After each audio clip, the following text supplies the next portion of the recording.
Hurmatli obunachilar, 2020-yilda ishlab chiqarilgan Damas ko'rsatib o'tamiz. Kraskamiz 30% deyilyapti. Diskalari Samarqand diska qo'yilgan. 13 ballonlarda ichidan ko'rinish holati. Moshinamiz probeg 218 ming yurgan. Chexol, ashibka, patololariga material tortilgan. Oldi orqasi butunmi shep?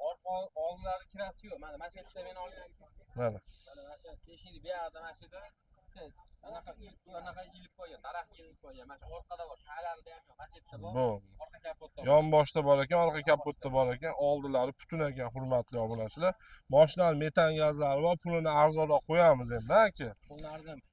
Motor, mos korobkasi zo'r, xudo xolasa. Mashinamiz Asakani mashinasi. Pulini xudo xolasa siz obunachilaringizga aka 4700 bo'lsa beramiz aka 2020-yil. Xolasa generalniy qilib olsin, xolasa o'tkazib olsin. Xolasa bank qilib olsin. Qanday yo'l bilan bo'lsa kelishaveramiz. Hurmatli obunachilar, 4700 dollarga, lekin arzon bo'ldi. 2020 Damas 13 ballonlarda. 2019lar ham 5000 sotilyapti. Hurmatli obunachilar, bemalol telefon qilaverasiz. Damas so'ragan do'stingizga tezda videoni jo'natib qo'ying.